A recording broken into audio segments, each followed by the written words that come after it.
33 নং নুনৈ ফেৰফাং MCLA সমিতিৰ উদ্যোগত আৰু ৰাইজৰ সহযোগত জয় ভাৰত পাৰ্টিৰ বিশাল যোগদান সভা আয়োজন কৰে। আদিবাসী জনগোষ্ঠীৰ বিভিন্ন সমস্যাৰ মাত মাতিবলৈ জাতিটোৰ সংৰক্ষণ দিবলৈ এই জয় ভাৰত পাৰ্টিৰ সমিতি গঠন হৈছিল। আজিৰ এই বিশাল যোগদান সভাত শ লোকৰ সমাগমত যোগদান কৰে। উপস্থিত হৈ গোলাঘাট জিলাৰ চাহমুক্তিৰ সংগ্ৰামৰ নেতা অমিত নাগ। তেখেতৰ কয় প্ৰদীপ নাগ অকল আদিবাসী লোকসকলৰ কাৰণে মাত মাতি অহা নাই, সকলো জনগোষ্ঠীৰ বাবে মাত মাতি আহিছে। আজি বহু বছৰ উকলি গ'ল, কিন্তু চৰকাৰে এই জনগোষ্ঠীৰ যি মূল দাবী জনজাতিকৰণ দাবী সমৰ্থন কৰা নাই। জয় ভাৰত পাৰ্টিৰ বিশাল যোগদান সভাত উপস্থিত থাকে জয় ভাৰত পাৰ্টিৰ কেন্দ্ৰীয় সভাপতি টেহাৰু গৌড়, গোলাঘাট জিলাৰ চাহমুক্তি সংগ্ৰামৰ নেতা অমিত নাগ, মঙলদৈ শাখা ACMSৰ সভাপতি পৱন নায়ক, 33 নুনাই ফেৰফাং জয় ভাৰত পাৰ্টিৰ সভাপতি ৰাজ কৰ্মকাৰ সম্পাদক চৌহান গড়, ওদালগুৰি জিলাৰ আছাৰ সভাপতি বাবুল পাইক, আছাৰ কেন্দ্ৰীয় সমিতিৰ ক্ৰীড়া সম্পাদক ইছাক লাকৰা, আন বহুতো গণ্যমান্য ব্যক্তি উপস্থিত থাকে। আজিৰ এই সভাখনৰ জৰিয়তে শ লোকে জয় ভাৰত পাৰ্টিত যোগদান কৰে।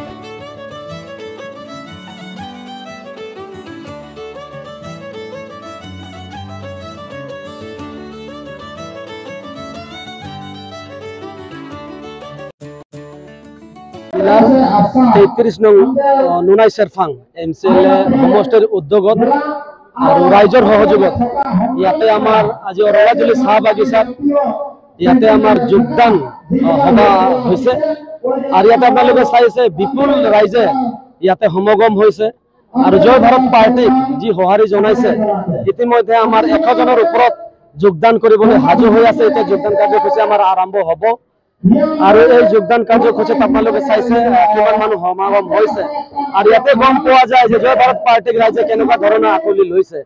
আগন্তুক যি BTR ইলেকশ্যনত আমি প্ৰত্যেকটা জেগাতে আমি জয় ভাৰত পাৰ্টি আমি প্ৰতিদ্বন্দ্বিতা কৰিম, আমি প্ৰাৰ্থী প্ৰদান কৰিম আৰু আমি যে বহুত সিট যে আমি ইয়াতে পাম এইটো নিশ্চিত হৈছো।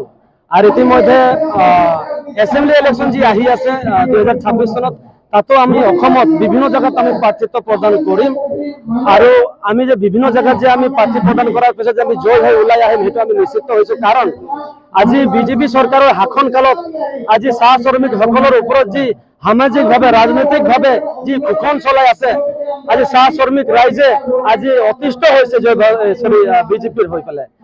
আজি চাহকেইটা ওদালগুৰি জিলাতে আজি চন্দনা চাহ বাগিচা আজি 3 মাহ হল তাতে বন্ধ হৈ আছে, কিন্তু আজি আমাৰে আদিবাসীৰ পৰা বিলংস কৰা ৰূপেশ গোৱালা ডাঙৰীয়া তেওঁ নিজে শ্ৰমিক মন্ত্ৰী হয়, কিন্তু তেওঁ কোনো ধৰণৰ ইয়াতে ইনিচিয়েটিভ হাতত লোৱা নাই আৰু এই চন্দনা বাগানৰ লগতে অসমত বিভিন্ন জায়গাত আজি বাগান বন্ধ হবলৈ গৈ আছে আৰু আমাৰ চাহ শ্ৰমিকসকলে মানে যি বিপদত পৰি আছে তাতে কিন্তু কোনো ধৰণৰ তেওঁলোকে কোনো ইনিচিয়েটিভ হাতত লোৱা নাই।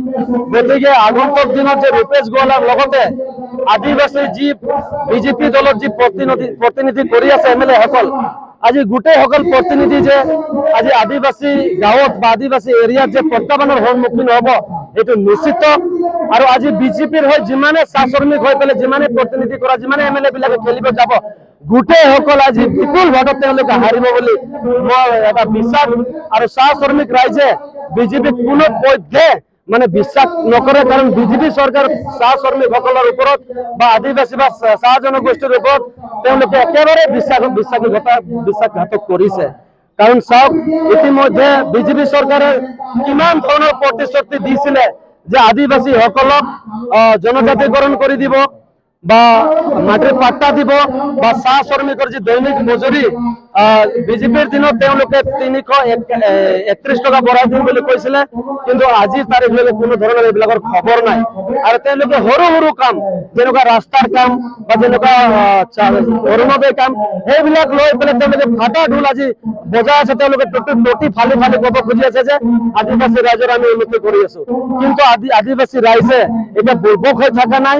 আজি তেওঁলোকৰ যিখিনি নেকি সমস্যা যি নেকি অধিকাৰ এই অধিকাৰৰ পৰা যে বিজেপি চৰকাৰে বঞ্চিত কৰি ৰাখিছে আৰু এই প্ৰতিশ্ৰুতি দিয়াৰ পিছতো আজি নিশা প্ৰলোভন দি কাম কৰা নাই, ইয়াৰ কিন্তু পৰিণাম ভুগিব লাগিব এবাৰ বিজেপি চৰকাৰে। আৰু যি অসমৰ মুখ্যমন্ত্ৰী যি ডাঙৰ লেকচাৰ মাৰে এটা সময়ত কৈছিলে যি আপোনাৰ তিনিচুকীয়া জিলাত বৰডুমচা আদিবাসী মহাসভাত কৈছিলে যে 90% আদিবাসীৰ জনজাতিকৰণৰ কাম আগবাঢ়িছিলে আৰু 10% বাকী আছে বুলি কৈছিলে। কিন্তু আজি চাওক, আজি ইমান দিনে হৈ গ'ল, আজি 10 বছৰ হৈ গ'ল, আজিলৈকে 10% কাম তেওঁৰ হোৱা নাই। গতিকে আমি এই জয় ভাৰত পাৰ্টি হৈ গোটেই বস্তু আমি চাই আছো আৰু যি মিছা প্ৰলোভন দিয়া এই মুখ্যমন্ত্ৰীজনক আমি যে গৰিহণা দিছো বা প্ৰত্যাহ্বান জনাই আছো। আমি জয় ভাৰত পাৰ্টি হৈ আমি এই মুখ্যমন্ত্ৰী ডাঙৰীয়া এটা নাম ৰাখিছো, দেৱলাল ফকৰ দাস ডক্টৰ হিমন্ত বিশ্ব শৰ্মা। এই নামটো আমি তেওঁক দিছো, কাৰণ তেওঁ যিমানেই মিছা প্ৰলোভন দি পেলাই আদিবাসীসকলক ভোট বেংক হিচাপে ব্যৱহাৰ কৰি আছে, আগন্তুক দিনত ইয়াৰ পৰিমাণ যে ভুগিব লাগিব সেইটো কিন্তু নিশ্চিত। আজি আমাৰ অসমৰ মুখ্যমন্ত্ৰী ডাঙৰীয়াৰ যি ধৰ্মপত্নী ৰিণিকী ভূঞা, তেওঁ আপাৰ আসামত তেওঁ বহুকেইটা বাগান কিনাৰ অভিযোগ উঠিছে আৰু বাগানৰ যি সমস্যা, এই সমস্যাত তেওঁলোকে মালিক পক্ষ হৈ তেওঁলোকে চাব খুজি আছে, কাৰণ তেওঁলোকে নিজে মালিক হৈ আছে। তো আজি যদি বাগানত ফেচিলিটি বঢ়ায়, বাগানৰ হাজিৰা বঢ়ায়, তেতিয়াহ'লে তেওঁলোকে ভাবে যে ৰিণিকী ভূঞা বা তেওঁৰ যিখিনি ফেমিলিৰ মানুহ ভাবে যে আমাৰ মালিক পক্ষৰ লছ হ'ব। গতিকে মালিক পক্ষত চাব যাই পেলাই আজি বাগানৰ যি জৰা জীৰ্ণ অৱস্থা, আজি বাগানৰ যি মানে লেবাৰৰ যি সমস্যা, এই সমস্যাবিলাক সমাধান কৰাৰ কাৰণে তেওঁলোকে কোনো ধৰণৰ প্ৰচেষ্টা হাতত লোৱা নাই। গতিকে সেইকাৰণে আমি ক'ব খুজি আছো, তেওঁলোকে যি মালিক হৈ পেলাই মালিক পক্ষ হৈহে তেওঁলোকে এই চাহ শ্ৰমিকসকলক তেওঁলোকে চাব বিচাৰি আছে। তিল পিঠা, ঘিলা পিঠা গোল, ঘিলা পিঠা খাই লৈ এবাৰ আদিবাসী ৰাইজে 2026 চনত বজাই দিব ঢোল, মানে ঢোলটো বজাব বিজেপি চৰকাৰক। আৰু এনেকুৱা ঢোল বাজিব নহয়, আপোনালোকে চাই লওক যে এইবাৰ বিজেপি চৰকাৰ কিন্তু অসমৰ পৰা উৎখাত হৈ যাব। কাৰণ যি নেকি অসমৰ বিজেপি চৰকাৰ যিটো নেকি আছে, ফাঁকি আৰু বাকীৰ চৰকাৰ, একদম ফাঁকি আৰু বাকীৰ চৰকাৰ, এই কথাটো কৈ দিলো। এই বড়োলেণ্ডত আপোনালোকে চাওক, তেওঁলোকে বড়োলেণ্ড বুলি মেলি পেলাই কৈ থাকে।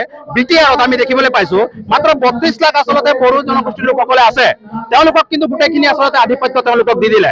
কিন্তু তাহানিখনৰ পৰা আমি আদিবাসীয়ে কৈ আছো আমাক এছটি দিব লাগে, আমাক এছটি দিব লাগে, কিন্তু আমাক ফাঁকিত ৰাখিছে। তেওঁলোকে কয় যে আপোনালোকৰ 90% কাম হৈ গ'ল আৰু বোলে 10% কাম বাকী আছে। এটা 10% কাম কি বাকী আছে বা তেওঁলোকে জনাওক, স্পষ্ট কৰক কথাটো। তেওঁলোকে যে ফাঁকিৰ চৰকাৰ, এই কথাটো কিন্তু স্পষ্ট হৈ গ'ল। এই কথাটো আমি স্পষ্ট কৰিব বিচাৰিছো যে যি নেকি ব্ৰিটিছ চৰকাৰে হয়তো আমাক ইমান আচলতে শাসন কৰা নাছিল, কিন্তু কংগ্ৰেছ চৰকাৰে যেনেকুৱা ধৰণৰ আচলতে শাসন কৰিছে আৰু বিজেপি চৰকাৰে যেনেকুৱা ধৰণৰ আচলতে এই দুৰ্নীতি আমাৰ ওপৰত চলাইছে, সেইকাৰণে আমাৰ কথাটো স্পষ্ট কথা। এইবাৰ কিন্তু আমি জয় ভাৰত পাৰ্টীকে জানিম। আমি ভিক্ষাৰী নহয়, আমি কংগাল নহয়, আমি দৰিদ্ৰ নহয় যে আপোনালোকৰ ওচৰত আমি ভিক্ষা মাগি থাকিম। দে আমাক মাটিৰ পট্টা, দে আমাক জনজাতিকৰণ, দে আমাৰ শ্ৰমিক আইনটো সংশোধন কৰিলে আমি ভিক্ষাৰী নহয়, কংগাল নহয়, এই কথাটো স্পষ্ট কৰি দিছো। আজি যিসকল নেকি অস্ত্ৰবিৰতি লৈ মেলি পেলাই আমাৰ যি নেকি আদিবাসী অস্ত্ৰধাৰীসকল যিসকল আছিলে, তেওঁ চৰকাৰক সন্মান জনাই মেলি পেলাই তেওঁলোকে কিন্তু শান্তিৰ কাৰণে নামি আহিলে।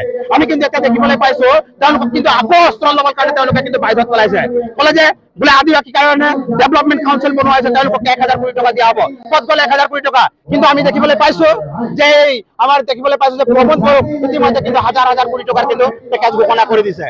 এতিয়া আমাক ভূগোল কৰাব নালাগে, আমাক লোহা টুপি পিন্ধাবৰ কাৰণে নালাগে। আমি আদিবাসী ৰাইজে ইতিমধ্যে আমি গম পাইছো, কাৰণ আমি গম পাইছো। আৰু এবাৰ আমি জয় ভাৰত পাৰ্টীক আনিম। সমগ্ৰ অসমত আপোনালোকে চাওক কেনেকৈ আচলতে জয় ভাৰত হৈ আছে। এই জয় শব্দটো শুনিলেই দেখিবলৈ পাইছো হিমন্ত বিশ্ব শৰ্মা ডাঙৰীয়াৰ মাথাটো আচলতে কাম নকৰা হৈ গৈছে।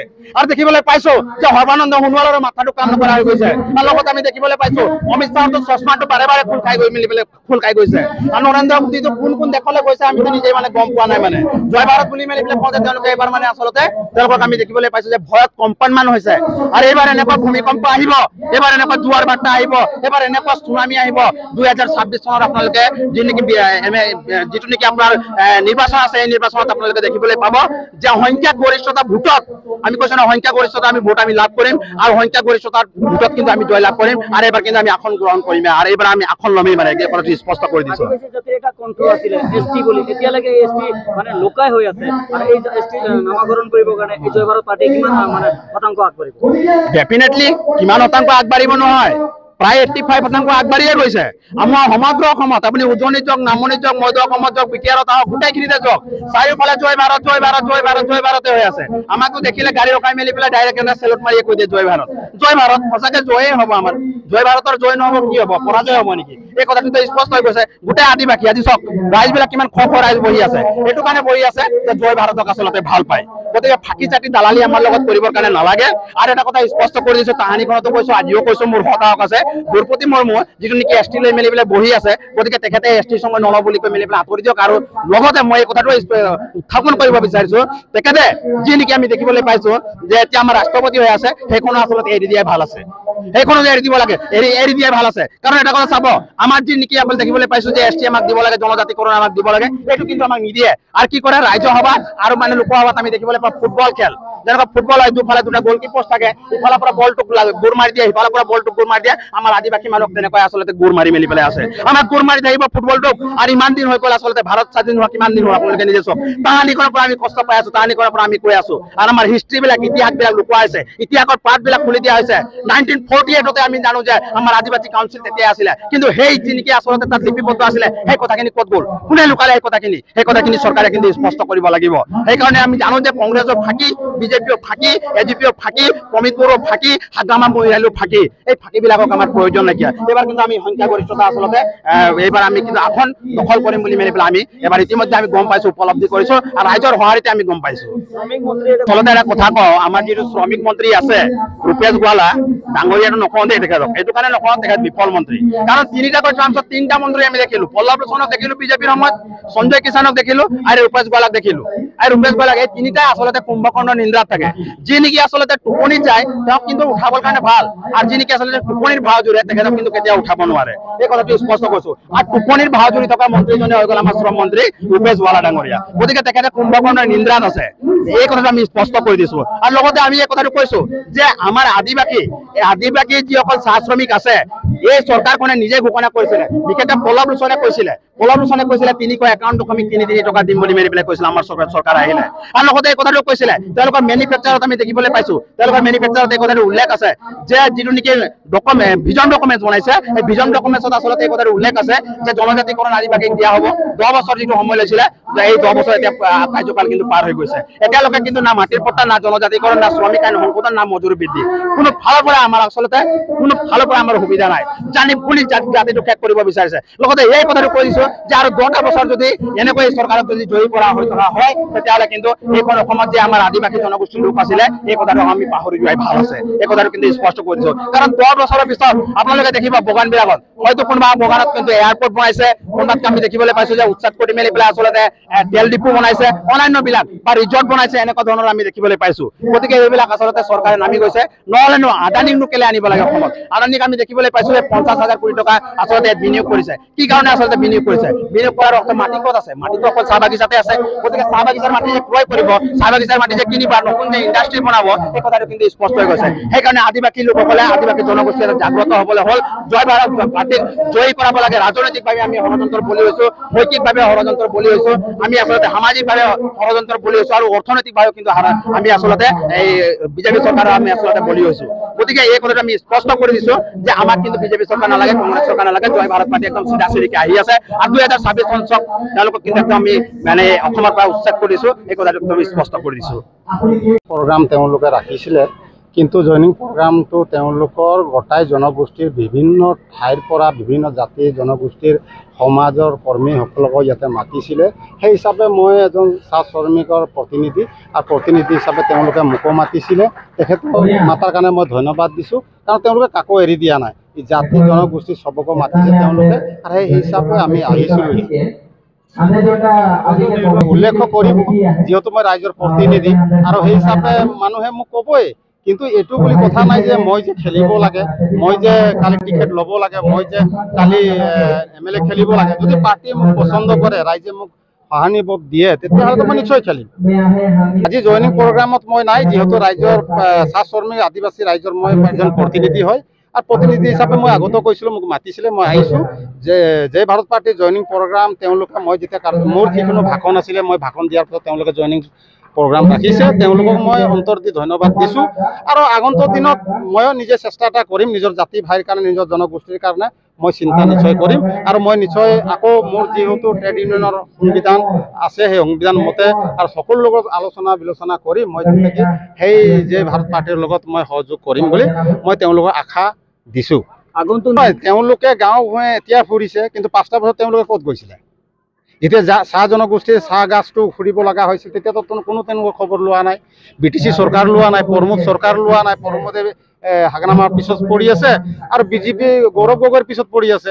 কিন্তু এইফালে যে চাহ জনগোষ্ঠী আদিবাসীসকলে যে বিপদত পৰি আছে সেইটোতো তেওঁলোকে খবৰ ল'ব যোৱা নাই। আজি তেওঁলোকে 500 টকা দিব লাগে বুলি অখিল গগৈ কৈছিলে, তাতে সি দেখুৱাই দিলে চাহ মজদুৰ সংঘৰ সভাপতি প্ৰেচিডেণ্ট জেনেৰেল ছেক্ৰেটাৰী ডাঙৰীয়াক যে ACMS বাধা কৰিছে। আমি কেতিয়া বাধা কৰিম? আমাৰ চাহ শ্ৰমিক মজদুৰসকলকতো 500 টকা নহয় 1000 টকা দিলেও আমি খুচি থাকিম। আৰু যিহেতু তেওঁলোকে কৈছে যে আমি 1250 টকা অৰুণোদয় দিছোঁ, হয় তেওঁলোকে দিছে, আমি নিদিয়া বুলি কোৱা নাই। বিজেপিক আমি গালি দিব নোৱাৰো, দিয়া বুলি কোৱা নাই। কিন্তু কেইটা চাহ শ্ৰমিকে 1250 টকা দিছে? আৰু 1250 টকা কিয় দিব লাগে? আপোনালোকে মান্থলি দৰমহা হিচাপে 12050 টকা দিয়ক। আমি সেইটোৱে ক'ম। আমি বিজেপিক বেয়া পোৱা নাই, 12050 টকা পইচা দিয়ক। আমি সেইটোৱে খুচি আছো। আমাক একালীন লোন 5000 টকা নালাগে। আমাক তেওঁলোকে কৈছিলে, যিহেতু কি বিজেপি চৰকাৰ অহাৰ পাছত অলৰেডি অলমষ্ট তেওঁলোকে কৈছিল 100 দিনৰ ভিতৰত আমি তেওঁলোকক 351 টকা 30 পইচা আমি ঘোষণা কৰি দিম বুলি কৈছিলে। তেওঁলোকে প্ৰতিশ্ৰুতি দিছিলে। MP ইলেকশ্যনৰ, MLA ইলেকশ্যনৰ চৰকাৰৰ সময়ত ক'ত গ'ল তেওঁলোকৰ প্ৰতিশ্ৰুতি? এতিয়াহে আহিছে তেওঁলোকে জংঘল ঝাৰ সোমাই গৈছে, এইটো ঘৰ ভাঙিছে, এটা হাতী ভাঙিছে, কিনা হৈছে। আমি তাক বিশ্বাস কেনেকে কৰি লৈ যাম? নকৰাৰ কাৰণে আজি জাতি ভাই ওলাই আহিছে, জাতি ভাই ওলাই গৈছে, মহিলাসকলে ওলাইছে, যুৱক যুৱতী ওলাইছে, আকৌ ওলাব। আজি মানুহ দেখা পাইছে 200-300, কালিলৈকে 1000-2000 ওলাব। এইটো মই কৈ আছো আপোনালোকক। ছুইজাৰলেণ্ড গঢ়ি তুলিব তেওঁলোকে। আৰু ছুইজাৰলেণ্ড গঢ়িব কেনেকুৱা? আপোনালোকে যিটো ঘৰৰ পৰা আহিছে চাহ বাগিচাৰ পৰা, সেই ৰাস্তাখন দেখিছে নে নাই? সেই ৰাস্তাত আপোনাৰ ছাত্ৰ ছাত্ৰী যাব নোৱাৰে, স্কুল বাছ উল্টি গৈ আছে, মানুহে পাইদল যাব লগা বাধ্য হৈছে। সি কেনেকে ছুইজাৰলেণ্ড গঢ়িব? হে, সি মুখত মুড়ি ভাজিলে নহ'ব নহয়। মুখত মুড়ি নাভাজে তো কেৰাহীত বালু দি ভাজে। দীৰ্ঘদিন সংঘাত হৈছে, হাতীকতো আৰু কোনোবা চৰকাৰে বান্ধি ৰাখিব নোৱাৰে। জল জীৱন জংঘল আমি যিটো পূজা কৰোঁ তাতে সি জীয়াই থাকে, আৰু তাতে থাকে সাপ বাঘ ভালু যেতিয়া ইত্যাদি থাকে। জংঘলৰ বস্তু জংঘলত থাকিব। সি যেতিয়া খাব নোৱাৰে তেতিয়া সিটো বাহিৰত ওলাবই। অলৰেডি তেনেকুৱা ফৰেষ্ট ৰেঞ্জ এইগিলাক ঘৰ বান্ধিবলৈ তেওঁলোকে সক্ষম হৈছে, তেওঁলোকে মাটি পটা দিছে। গতিকে হাতী জংঘলত নাথাকে কি ঘৰত নাহি ক'ত থাকিব? আমাৰ ঘৰত যদি কোনোবা সাপ তাপ সোমাই যায় আমি ঘৰৰ পৰা বাহৰি দাউৰি ওলাও নে নাই? গতিকে ওলাও, আপোনালোকেও ওলাই যায়। ঠিক তেনেকুৱাই তেওঁলোকে হাতীক ৰক্ষণাবেক্ষণ দিয়াৰ কাম চৰকাৰৰ কাম, আমাৰ নহয় নহয়। আমি দিনে ৰাতি খাটি খোৱা মাজত আমি খেতিত কাম কৰোঁ, আমি বাগানত কাম কৰোঁ। গতিকে আমিতো আৰু আমাৰ কামটোকে কৰিব যাম? তাৰ কাৰণে আমি তেওঁলোকক ৰক্ষা দিয়াৰ কাৰণে, আমাক সুৰক্ষা ৰখাৰ কাৰণে, আমাৰ ল'ৰা ছোৱালীক সুৰক্ষা ৰখাৰ কাৰণেহে আমি অলৰেডি তেওঁলোকক চৰকাৰক আমি চৰকাৰ বনাবলৈ আমি ভোট দিছিলোঁ আৰু সহায়ো কৰিছিলোঁ। চাহ শ্ৰমিকৰ যিটো শ্ৰমিকৰ নেতা, চাহ শ্ৰমিকৰ নেতা হয়তো BTCত নাই। আৰু BTCত নাথাকিলে আমি ক'ব পাৰোঁ যে জেনেৰেল ছেক্ৰেটাৰী আছে আমাৰ ৰূপেশ গোৱালা ডাঙৰীয়া। গোৱালা ডাঙৰীয়া কিহৰ কাৰণে চোৱা নাই? তাৰ গাদীটোৰ প্ৰতি চিন্তা আছে না তেওঁ আকৌ বিকল্প বেলেগ লৈছে? তেওঁৰ কথা। কিন্তু যিটো শ্ৰমিকৰ লিডাৰ হিচাপে এক পাক একো কৰি দিব নোৱাৰিলেও তেওঁ কিন্তু আহি এক পাক দেখাৰ দি সেই শ্ৰমিকসকলক মানে এটা মনৰ খোজ আনিবলৈ চেষ্টা কৰিব লাগিছিলে। কিন্তু অসম চাহ মজদুৰ সংঘৰ তৰফৰ পৰা যিটো শাখা সমিতিৰ পৰা আমি এটা DC লৈকে 3বাৰ আমি বহিলোঁ। আমি PF কমিশ্যনাৰলৈকে চিঠি লিখিছোঁ আৰু তেওঁ মালিক পক্ষক মাতিছে। আৰু চন্না বাগিচাটো যিহেতু চাহ শ্ৰমিক আছে তেওঁক অতি সোনকালে ব্যৱস্থা ল'বলৈ আমি তেওঁলোকক বাধ্য কৰাইছোঁ। কিন্তু ও যদি ইচ্ছা করতে বাগানকে একটা একটা সমস্যা दूर করে পারতে। आज बागान में दरमा बढ़ाक लगी उठा तो बढ़ाक लगी है। आज जोंडानी के अंदर PF पैसा है, जोंडानी के अंदर ग्रेजुएटी पैसा है। आज PF पैसा तोदर अकाउंट में कितना है, कितना तोदर जानल नहीं नहीं जानल। आज जोंटा PF पैसा नाम काटी पैसा तोदर जोंटा जमा होते हैं वो पैसा तोदर मोबाइल के जोड़े तोदर अकाउंट में कितना पैसा उठा तोदर जाने का काम रहे। ये सरकार ये PF पैसा के अंदर से छुपाई कर रही है।